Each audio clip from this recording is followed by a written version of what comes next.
You are live. Thank you. Good evening. This is a regular meeting of the Bangor City Council. Today is Monday, April 28th, 2025. It is 7 p.m.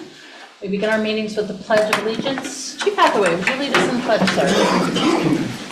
Allegiance to the flag of the United States of America and to the republic for which it stands, one nation, under God, indivisible, with liberty and justice for all.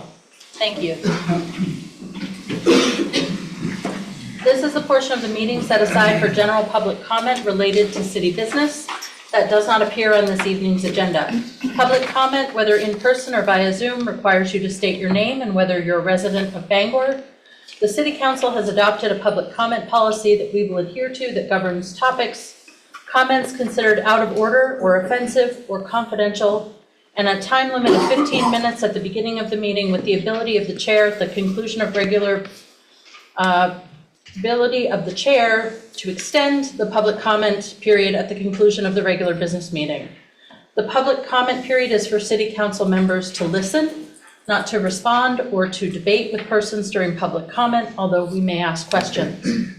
If you do not live in Bangor or own property in Bangor, please allow those who do to have the opportunity to speak first. If you'd like to offer comment on any item related to city business that does not appear on the regular agenda, you may approach the podium. On Zoom, the public can be recognized to speak by utilizing the hand raise function or on the phone by pressing *9. Are you ready for me? Always. Good evening. My name is Scott Hardy, and I'm a resident and property taxpayer in Bangor. I'm back tonight to discuss the ongoing waste management situation. The Hampden facility has been a recurring topic, and believe me, I'm as weary of it as anyone. However, it's crucial that we all pay attention to what's unfolding. My immediate concern revolves around the financial implications, specifically the amount of Bangor taxpayer money directed to the MRC. I'm actively seeking publicly available data on this. Given the current circumstances, the looming property tax increase is deeply troubling and will place a further strain on our community. It is your responsibility to ensure that property taxes in Bangor do not rise. Reduce the budget. Regarding the Hampden facility itself, recent updates indicate it's currently operating as a transfer station, with the MRF supposedly becoming fully operational this fall to process all incoming waste on-site as a transfer station. The anaerobic digesters are projected for 2026. While I acknowledge the initial support for this plan and the hope for its success, I've contacted Casella Waste to ascertain the actual percentage of waste currently being processed at the facility as a transfer station. Initial information suggests it's minimal, with a vast majority still going to landfill.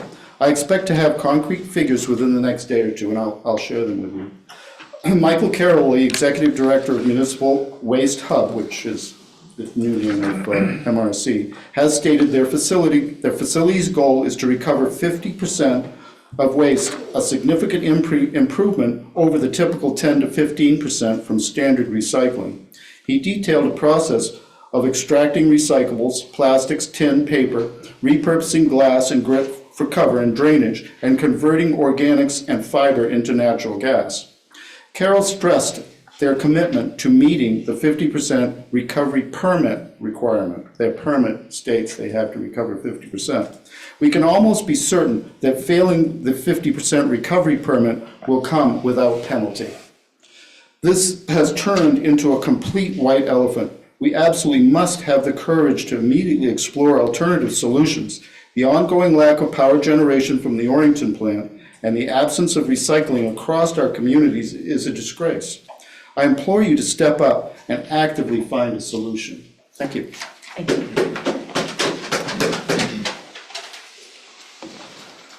Good evening. My name is Michael Norton, CEO and founder of Lunar Computation Systems, established in 2020 here in Bangor, Maine, in the U.S. Phone number is 207-881-3074 and 207-307-9433. I was talking recently with Captain Mark Hathaway, or Chief Mark Hathaway of the U.S. Police Department, Bangor Police Department, about a recent award for a cardio and metabolic health program for the personnel at the police department to determine whether or not they have heart disease.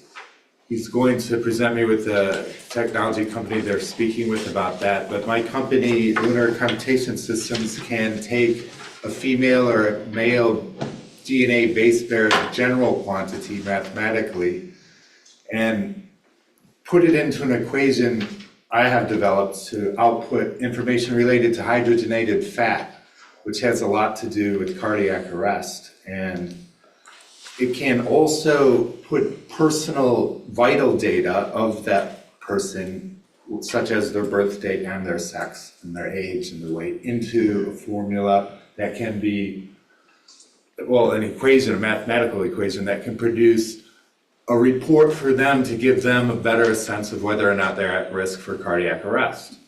So the body of the individual, as we know and learn, is who we listen to first. We want to listen to our body first, but if we don't get the most up-to-date, correct, accurate information or methods to make that determination for ourselves and within our care network, then we're getting shortchanged. So I hope the council has consideration to negotiate with me as a representative of Lunar Computation Systems with regard to items like this that arise for both like the fire department and the police department and possibly the city personnel as well and the residents eventually. But yeah, I guess that's close to 3 minutes. What else? Guess that's it. Nobody knows why the sky is blue yet, even our greatest astronomers overseas in Norway, and they should. Because they're putting moon phase and sun phase data up at daily rates. But we need to know our hearts and minds better. Thank you. Thank you. Good evening, council members. Thank you again for allowing me to speak. My name is Joshua Faye. I live, work here in Bangor, and I previously spoke to the council on 14 April 2025 to advocate for a city ordinance that would bar Bangor law enforcement from assisting federal agencies in immigration enforcement actions. I would like to sincerely thank the council, especially Chair Pelletier, for being open to such an ordinance. Your willingness to listen and consider this issue means a great deal, not only to me, but to many in our community who are deeply invested in protecting civil rights and public trust. I recognize that no ordinance has yet officially been introduced, and I understand that thoughtful policy making takes time. I understand that it will be considered in an upcoming workshop. And I want to reemphasize why such an ordinance remains so important. As I said in my previous testimony, immigrants are essential members of our community and are vital to Bangor's and Maine's future well-being and economic prosperity.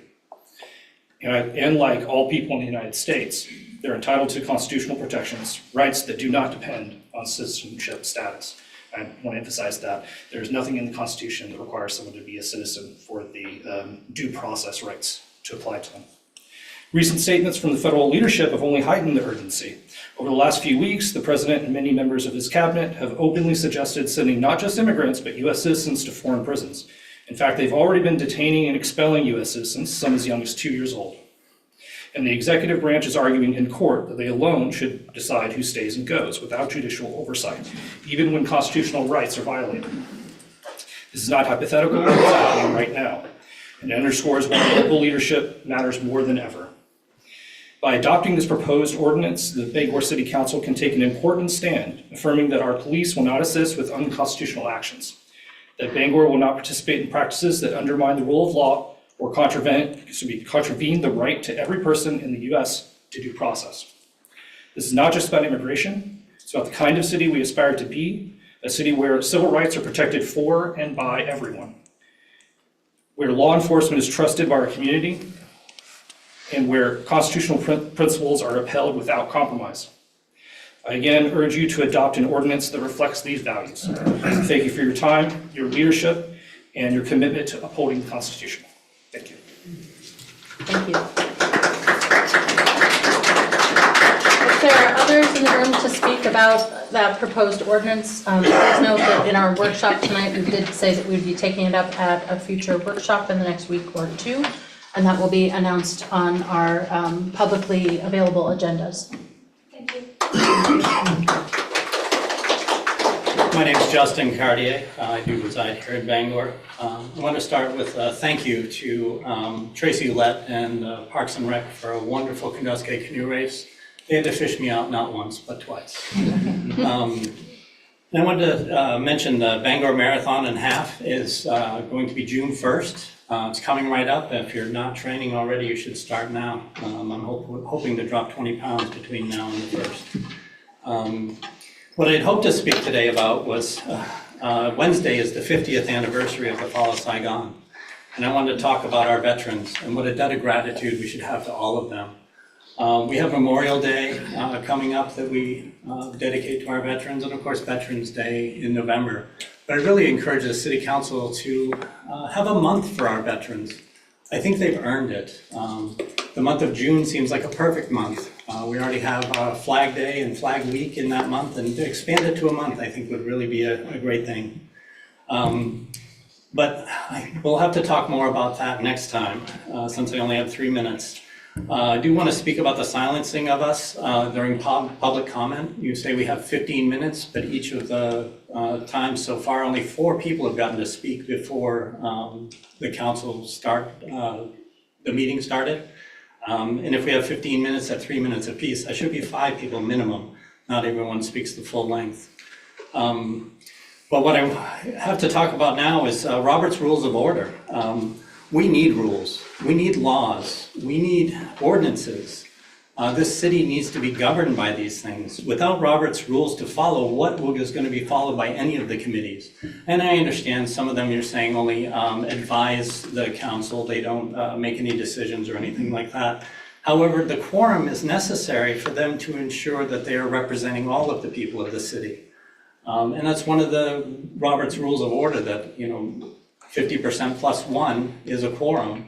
And without that, the only motion that a committee can, per Robert's Rules of Order, entertain is a motion to adjourn. If we're not looking at the Robert's Rules of Order, what are we going to follow? How are they going to enforce public comment period? Are we going to come up with our own format for those things? Lots of questions about what we're going to do if we're not going to be following Robert's Rules of Order, because that needs to be considered if you're going to be considering ending that.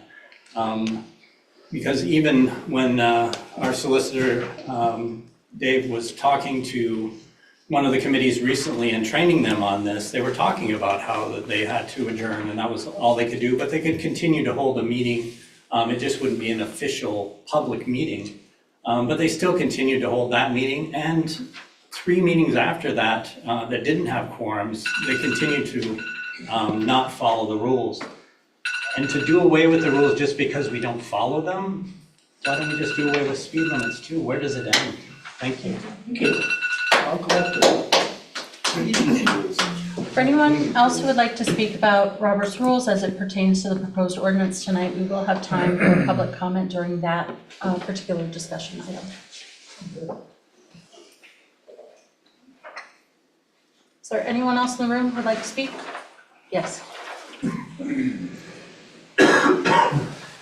Yes, good evening. My name is Gilles Dubé. I live on Lincoln Street. I've lived there for close to half my life on this particular lot.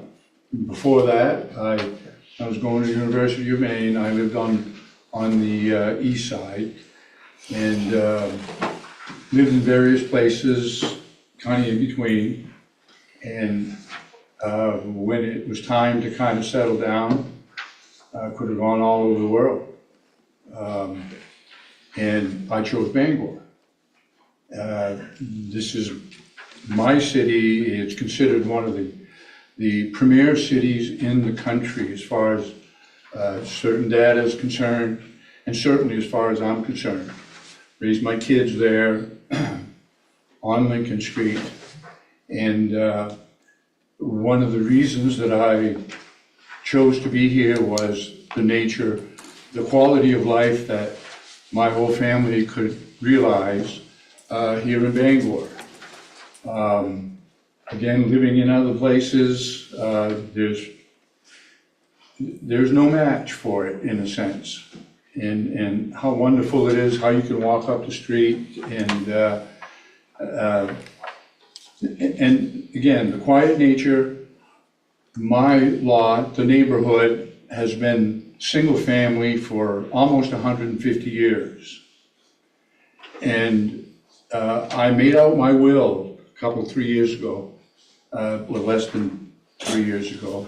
And I was tickled pink that I was gonna leave my property to my kids or my grandkids.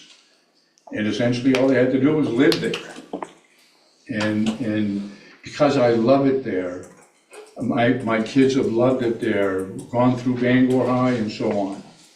So all of a sudden, there has been this doctrine developed to add density to Bangor. So there has been a tremendous amount of density added to the street, to the lot across my driveway. And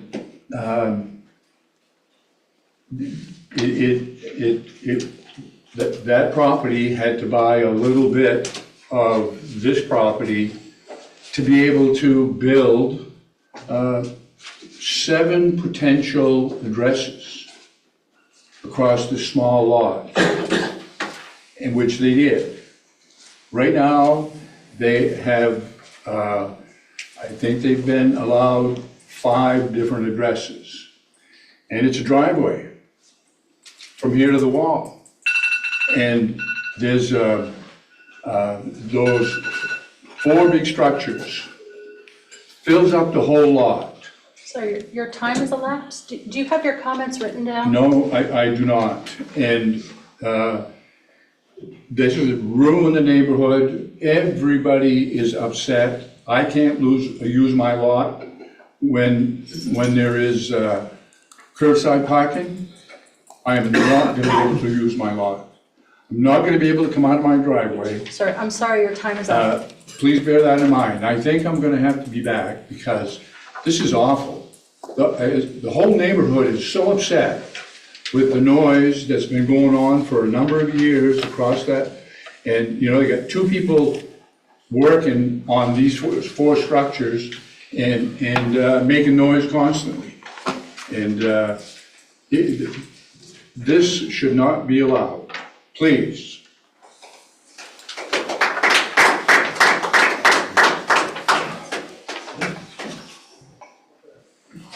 Sir, would you be willing to give your contact information to the city manager? I'd like to follow up with you. Sure. Thank you. I think I know exactly where that property is. Yeah, I walk my dogs by it every day. I was gonna say, is the one closest I know up to exactly the where gray it one is. being built Yeah. across? Okay. Yep. We also live on the west side. I've been there too long. Thank you. You know? Okay, it's, we're going to close Yeah. public comment for now.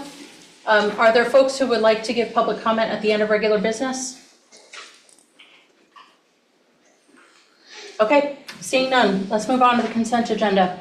Minutes of City Council meeting of April 14th, 2025, Business and Economic Development meeting of April 7th, 2025, Finance Committee meeting of March 24th, 2025, and Finance Committee meeting of March 17th, 2024. I'm not sure if that should be 25. 25-133 order authorizing the execution of a municipal bill of sale for a mobile home located at 17 Grace Park. 25-134 order authorizing the execution of a municipal bill of sale for a mobile home located at 31 I Street. 25-135 order authorizing the execution of a municipal quitclaim deed for real estate located at 34 Dean Street.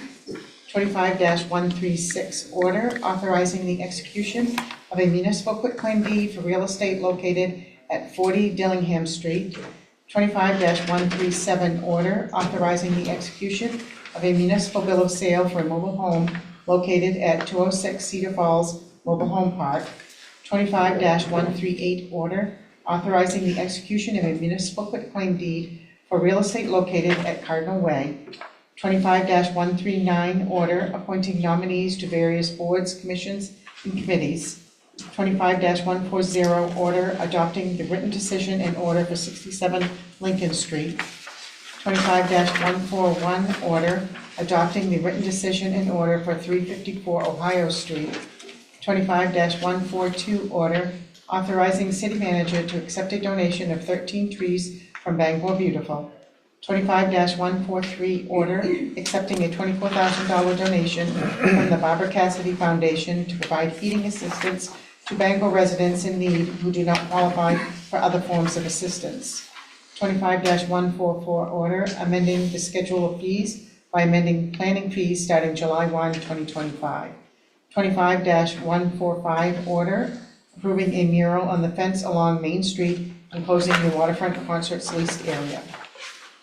Move passage of the consent agenda. Second. Thank you, Madam Clerk. We have a motion, we have a second. My only comment is I think the text for order 25-136, it says it's 40 Dillingham Street, but it says 34 Dean Street in the actual text of the order.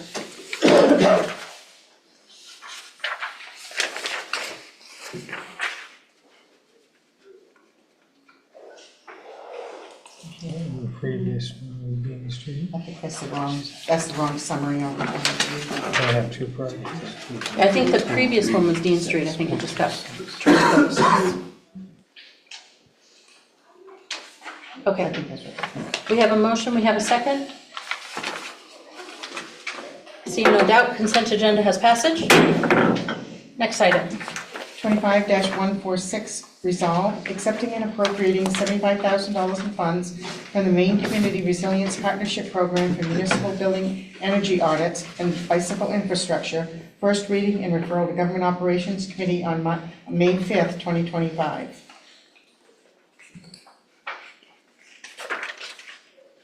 Move these items be referred. Second. Thank you. We have a motion, we have a second. Items are referred. Unfinished business.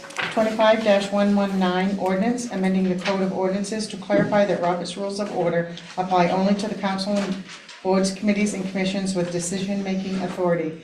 Councilor Beck. Thank you, Madam Clerk. Madam Chair, I move passage of ordinance 25-119. Second. This ordinance amendment would update the city's code of ordinances to clarify that Robert's Rules of Order apply only to the city council and other boards, committees, and commissions with decision-making authority.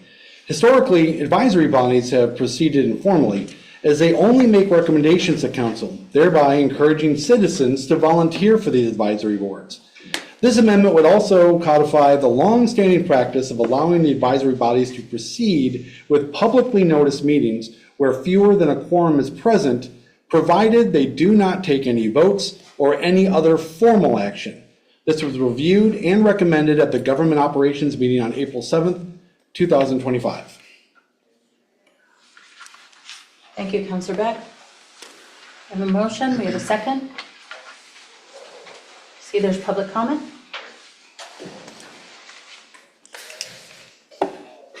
We're here to the same 3-minute rule. Yep. Hillary Simmons, resident of Bangor. I'm encouraging the council to reconsider requiring all committees to consistently follow Robert's Rules of Order. When it comes to establishing a quorum before conducting business, ensuring a quorum is not just a technicality, it's a vital part of making sure that decisions are fair, legitimate, and representative. Having clear rules about quorum matters for a few of the following reasons.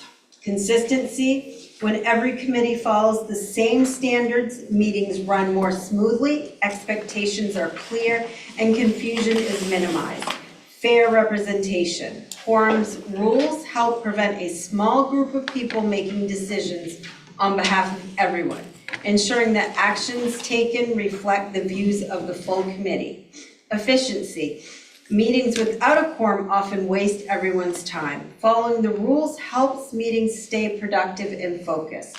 Public trust. Citizens expect fairness and transparency from their local government. Using a trusted system like Robert's Rules builds confidence that business is being handled properly. Legal protection. Clear, consistent procedures can help protect the city from legal challenges if questions arise about how decisions were made.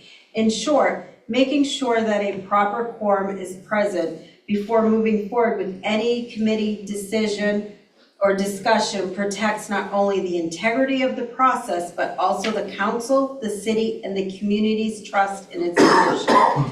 Thank you for considering this suggestion. I appreciate all the work you've done for our city, and I would be happy to help in any way.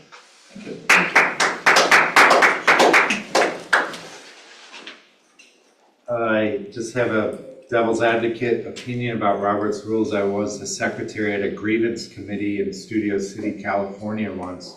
It's a very small committee, and LA is a very huge, sprawling city of people working together. An optimist might say. I think we should, the Robert's Rules that I have experienced in meetings and assemblies like this end up being talks about the rules more than about the content and the function of the assembly of people. I think we should throw out Robert's Rules and focus on things like the First Amendment. And you can go and read a document from January 20th, 2025 on the whitehouse.gov website about the First Amendment and the rights of people to assemble and not have their work and content and identity taken away by a very few small group of people in too high places. Thanks. Thank you. You've already spoken on this tonight? I didn't get a full 3 minutes on this. I'll just take a quick minute to reiterate my opposition to doing away with Robert's Rules of Order. The quorums are really important so that, you know, on some of these committees there are 11 people. We need 6 people for a quorum. And that is to make sure that the entirety of the committee is represented and all the people of the city of Bangor are represented. If we do away with this and only 1 or 2 people or 3 people are there making decisions, what's to stop from getting people on those committees that don't show up? And why have we not addressed why our committees are consistently not attending? Why are we not switching out the people that don't attend for people like myself that would be happy to volunteer for many committees? I think I'd be a perfect one for the DEI committee. I don't believe there's a single Christian on that committee, and I would love to be the one on it. Anything I can do to help this city is what I would like to do. And I think Robert Rules of Order gives us a sense of order and that we need to be following. Without that, the lawlessness, which is kind of like the lawlessness we experienced in this city when you councilors decided that Mark Hathaway shouldn't enforce the laws of the city of Bangor if people identify as homeless or as addicts. Didn't do anybody a favor, it certainly didn't do them a favor, because that weekend in jail is a gift of desperation. That is their chance to break free from the physical addiction of their drugs or alcohol or whatever their poison of choice is. And you take that away from them. And now we're going to take away Robert's Rules of Order and put disorder into our committees. I encourage you, please do not do this. Thank you. Is there anyone else in the room who'd like to speak on this proposed ordinance? Good. I see we have one hand online. Yes, my name is Suzette Furrow. I'm a resident of Bangor, and I think the council should not approve this ordinance. Robert's Rules of Order should apply to all committees, including advisory committees. The most basic requirement for all meetings is that a quorum is present. If no quorum is present, then why even proceed with the meeting? If they proceed without a quorum, no decisions can be made or any formal action. This means no motions can be made, and the minutes from the previous meeting cannot be approved. If you go back and watch previous advisory committee meetings, motions have been made and minutes have been approved without a quorum. They have also made decisions which have been presented to the council. The council has not been informed that these decisions were made without a quorum present. Just because this has been a long-standing practice of allowing an advisory body to proceed with the meeting does not make it the correct decision. It just means no one has noticed until this point or brought it to the attention of the city council. If the city council watches the Parks and Recreation and Harbor Advisory Committee meeting held on March 13th, 2025, they will note that the city solicitor was a guest at this meeting. There was not a quorum at this meeting, yet the chair of the committee asked for a motion to approve the minutes. The city solicitor told the advisory committee that they need 5 members for a quorum. They only had 4. The city solicitor said that based on what he found and what the legal department found, it seems like Robert's rules does apply to advisory committees. He further stated that since these advisory committees do give advice to the council, he has not found anything that mentions that Robert's rules does not apply as a default. So what has changed since the city solicitor checked with the legal department? If the city solicitor did not make this decision, then who did? A quorum is a fundamental rule applied to committees everywhere. Even sports committees and service clubs and fraternal organizations follow the basic rules of having a quorum. If the city council approves this ordinance, you are heading down a slippery slope. A future chair of the council could create more advisory committees according to their political leanings. Even though these advisory committees will not have a quorum, advice could be given to the council, although there may have only been 2 members present. And those 2 members that were present might have extreme views that do not reflect the views of the committee. If you approve this ordinance, the council will have to ask if a quorum was actually present when a decision was made and verify with the minutes from the advisory committee. If there are no quorum requirements, there's no incentive for members of these advisory committees to attend the meetings. They would be under no obligation to actually attend a meeting. They may want to be on the committee as a resume enhancer or as a springboard for future political aspirations. They may also want to be a placeholder and prevent someone else who would have shown up for the committee meetings because they see value in the committee. When they decide to attend a meeting, the information from a previous meeting that they did not attend will have to be repeated, which wastes valuable city resources and city's employees' time. Okay, and I did submit this by email to all the councilors, the city manager, the city clerk, and the city solicitor. Okay, thank you. Thank you. We're in receipt of your email from earlier today. Seeing no one else, council questions or comments?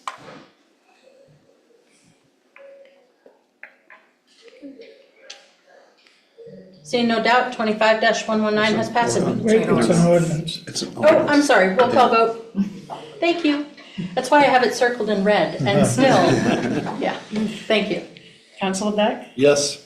Councilor Dean? Yes. Councilor Fish? No. Councilor Fournier? Yes. Councilor Hawes? No. Councilor Leonard? Yes. Councilor Mallor? No. Councilor Tremble? Yes. Councilor Pelletier? Yes. 6 yes, 3 no.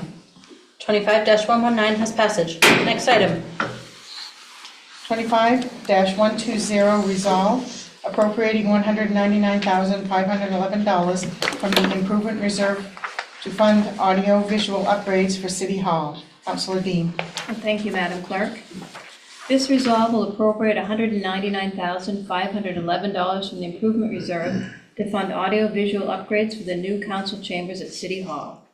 As the ongoing City Hall renovations continue, staff recommends that the city take the opportunity to upgrade the audio and visual equipment used for committee and council meetings for the new council chambers. The city issued a request for proposal for audio-visual upgrades and received 5 responses. Staff is recommending the award go to Pro AV Systems of Westbrook, Maine, the second lowest bidder. The lowest bidder, Justive AV Solutions, Inc. from Kentucky, proposed proprietary equipment, which would limit the city's ability to modify or replace equipment in the future. Having a local vendor and options for modifications as we move forward were deemed to be in the city's best interest. This was reviewed and recommended at the Finance Committee meeting on April 7th, 2025. I move passage of Council Resolve 25-120. Second? Thank you. We have a motion. We have a second. Can't make a comment? Sure. Is it about this resolve? Oh, yeah, I Okay. think it's, I urge the council to resolve to suspend the April 7th discussion of the matter and make it a future date, because audio-visual, I never got a message about a bid. My company never got a message about a bid. I know the visual electromagnetic spectrum better than the people in Studio City, and I know Bangor, Maine is not Studio City, and the city council doesn't need $200,000 to hire a kid or a young adult at a $20,000 a year salary to operate the equipment you already have. There's nothing wrong with this equipment. I think it's ridiculous it's even on the roller derby here. Thank you. Thank you.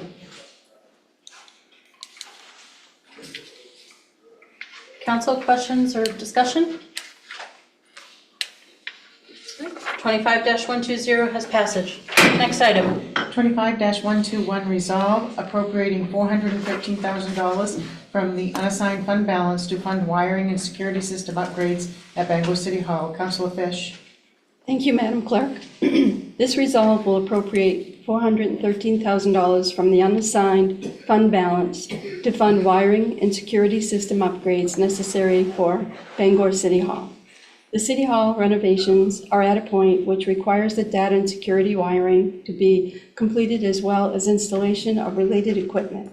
Staff recently discovered that the wiring and related equipment were not included in the original scope of service for the renovations as it was originally presumed to be a separate project. Renovations cannot be completed until this work is done. This was reviewed and recommended at the Finance Committee meeting on April 7th, 2025. I move for passage of Resolve 25-121. Second. Thank you. We have a motion. We have a second. Questions or discussion? 25-121 has passage. Next item. 25-122 resolve accepting and appropriating $192,565 from the Maine Emergency Medical Services Stabilization and Sustainability Program for the Bangor Fire Department. Councilor Trumbull. Thank you, Madam Clerk. Madam Chair, I'd move for passage of Resolve 25-122. Second. This would accept and appropriate $192,565 from the Maine Emergency Medical Services Stabilization and Sustainability Program for the Bangor Fire Department. Previously, the council authorized the fire department to apply for this grant and is formula funded with Bangor's allocation being $192,565. The funding will be used to purchase 2 new ambulance stretchers, training equipment and software, and for additional specialized training for personnel. Thank you, Councilor Trumbull. We have a motion. We have a second. Discussion on this item. 25-122 has passage. Next item. Public hearing, application for special amusement permit of House LLC doing business as Penobscot Poorhouse, 14 Larkin Street. Councilor Hawes. Thank you, Madam Clerk. I would move to open the public hearing for the special amusement permit of House LLC doing business as Penobscot Poorhouse. Second. We have a motion. We have a second. Public hearing is open.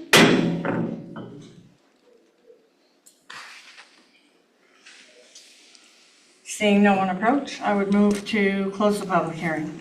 Second. We have a motion. We have a second. Public hearing is closed. I would move passage of the application for special amusement permit of House LLC doing business as Penobscot Poorhouse, 14 Larkin Street. Second. Thank you. There's a motion. There's a second. Seeing no doubt, the special amusement permit has passage. Next item, please. 25-147 order establishing an opioid settlement funds advisory committee, special committee. Councilor Leonard.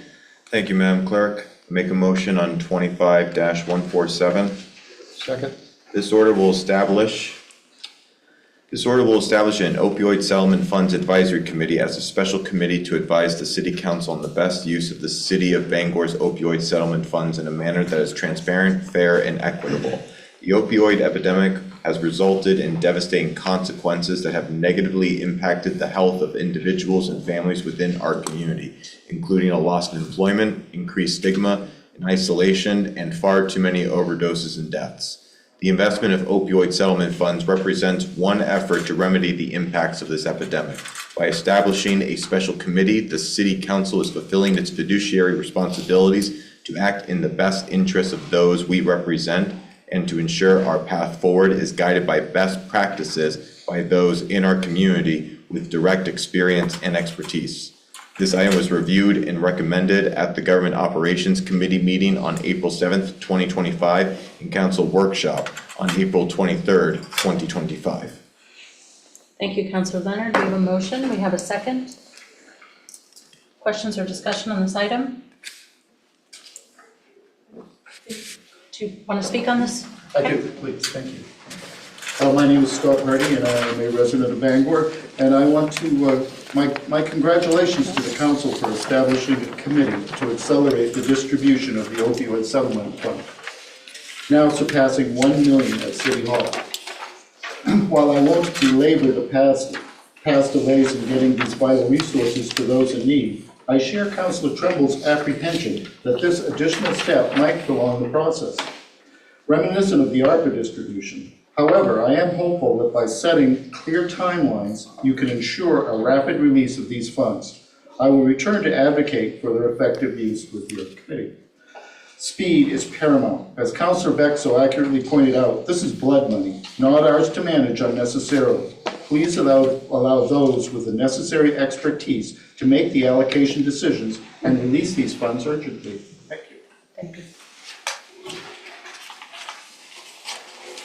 Good evening, my name is Tyler. I am Tyler Shanahan. I'm a resident of Bangor, and I also am an employee at Fresh Start Sober Living, and I work in the admissions, do a lot of the intakes and screenings, applications, and a lot of the screenings that we do, a lot of people get discouraged because of funding. They are coming from out of incarceration, off the streets, out of detoxes, out of other treatment, and they don't have any funding. 30% of our, at least 30% of our members come off of the streets.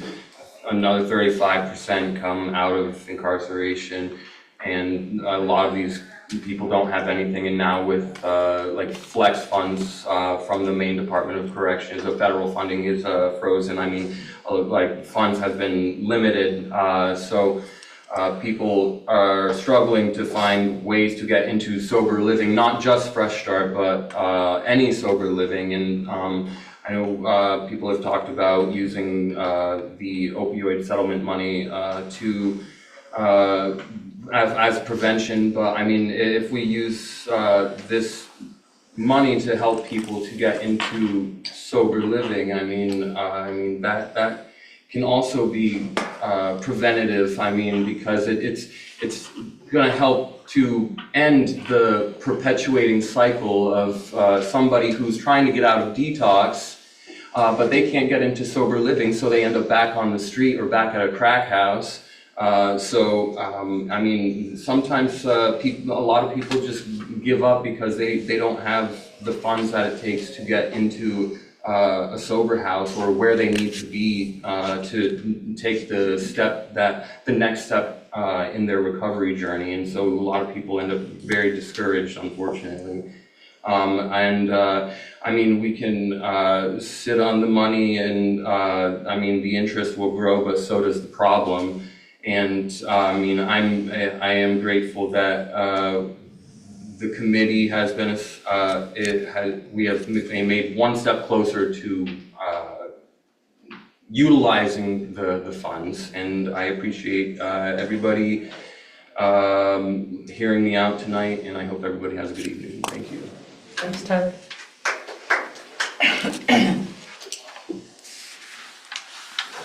Justin Cartier.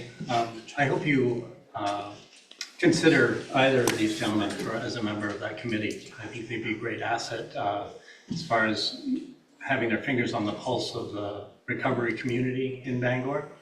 I've been very open about my recovery with the council, and one of the keys to my recovery was the IOPA program at Acadia. Last I checked, there was a 1,000-person waiting list to get into it. Programs like that, I think, is where some of this money needs to go. We need to get the people the help that they need to get over their addictions. And I thank you for forming a committee to consider all this, and I hope we are able to expedite everything through that because the help is needed now. Thank you.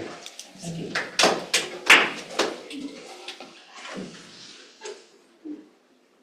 Council discussion? Councilor Beck? I would say I've heard the concern about there being delays caused by doing a committee. And one of the things that I appreciate about the actual order itself is the fact that it says in there that one of the things that this committee is charged with is the ability to develop and present immediate actionable recommendations to the city council as urgent needs are identified. So they don't have to wait until September, October, December, wherever, to give one big report to say, hey, here's some ideas. These are actionable items that we'll be able to get and put through and start dispersing some of this money. It's been coming in since 2022. We need action. People are dying, and I fully support this. Thank you. Other council discussion? Okay. Seeing no doubt, 25-147 has passage. Next item. 25-148, resolve, accepting the downtown Bangor Transportation and Streetscape Improvement Study submitted to the Maine Department of Transportation. Councilor Hawes. Thank you, Madam Clerk.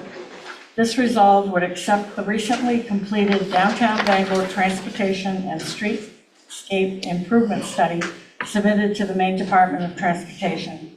City staff, in conjunction with the Maine Department of Transportation, the Bangor Area Comprehensive Transportation System, or BACS, and consultant Sewell and Viewshed, presented the Downtown Bangor Transportation and Streetscape Improvement Study to our Infrastructure Committee on February 19th, 2025.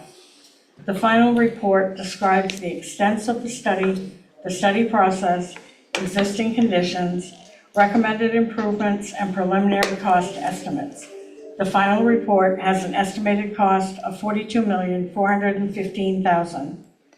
The demand for transportation funding for capital projects greatly exceeds demand and available resources. The City of Bangor formally accepts the final Downtown Bangor Transportation and Streetscape Improvement Study. Sorry. That's what I'm Unintentional. Just getting a good heart.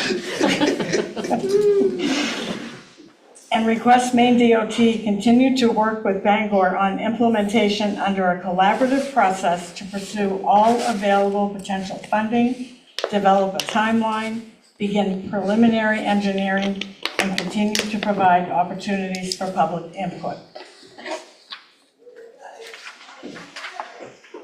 Thank you, Councilor Hawes. Do we have a motion? We do. Do I have time? Yes. Yes. I would move passage of Resolve 25-148. Second. Thank you. We have a motion. We have a second. Is there any discussion on this item? Seeing none, 25-148 has passage. That brings us to the end of the regular agenda for the evening. Any comments from staff? Waves from the gallery? Closing comments from council? Councilor Mallett? Good night. Councilor Fish? Good night. Councilor Hawes? Good night. Councilor Trumbull?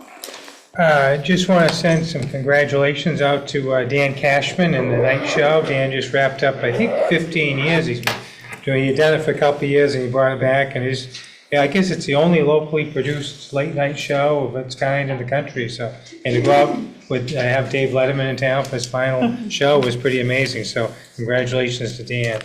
On a more somber note, I just want to extend condolences to the men and women of the fire department and to Billy Van Pearson's family. And it's just a shock. I think none of us ever know what somebody's going through. I mean, Billy, it's well known now. He committed suicide last week, and he had been a Bangor firefighter since 1989. I think I've known him since 1989. And if you could pick out the type of person you want to be a Bangor firefighter, it's Billy is the guy you would have picked out. The guy, that type of person is the type of person we wanted in our fire service. So it's a tremendous loss, not just to his family, but to the city. So very, very sorry about this news. Thank you, Councilor Trumbull. Councilor Fournier? Yeah, I'd just like to congratulate Councilor Trumbull on receiving the Norbert X. Dowd Award, probably the most prestigious award that the city gives out, or I should say the chamber gives out. So congratulations to that. And as far as Councilor Hawes' 3-minute rule, I think that should stay. Good night. It's a good thing there's a podium between. Councilor Leonard? I want to echo Councilor Tremple's remarks regarding Bill. I have not known Bill quite a while. I've shared a few conversations with him, and it's really, really unfortunate. This is the second suicide in the department in about 3 years, and we need to do better in terms of making sure that our men and women who work for the city are taken care of, that they know that there are people there that care about them. I mean, my number for any city worker, 207-299-5282. I'd rather have you call me at 3 a.m. than have to go to your memorial on the weekend. It's not a joke. Please call me if you need to. Good night. Councilor Dean? I will say goodnight and thank you for that. That was very moving. Councilor Beck? I want to say thank you to Jen Gunderman and our city manager for the resolve, or the order for the opioid settlement committee. They worked hard on it. We asked for it to be expedited, and by goodness, they did it and got it to us, and we wouldn't be voting on it otherwise. So I appreciate that, and I want to thank all of you for passing it. I appreciate that. Good night. Thank you.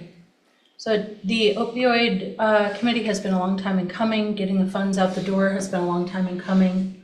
My understanding, I joined the council in 22. My understanding at the time was that the desire was to sort of wait for two things. Number one, we had ARPA funds we had to get out the door. And it was sort of, at the time, it felt like two big projects all at once. So let's tackle the first one. And then the other thing was waiting to hear from the state about how the state wanted to use the lion's share of their funds so that we could build programs and things that weren't duplicating efforts, but were actually going toward places where maybe there were gaps. So did we wait too long? Probably, yes. But I'm relieved to see that this is in process. I'm excited about the number of folks in the community have reached out to us to raise their hand and say, I'd love to be part of this. As I said in the committee meeting the other night, I think the people who are closest to the problem are closest to the solution. And so I'm looking forward to seeing what solutions they present to us that we collectively as a council would not otherwise have thought of. Also, sending out my condolences to the fire team. Suicide punches a hole in your heart like nothing else. It takes a very long time to work your way back from it. There's a lot of anger and confusion and grief, and it's going to be a long process for folks. So the council supports you. You're in our thoughts and our prayers, and we're sending out our love and support. With that, we are adjourned. Thank you. Good night.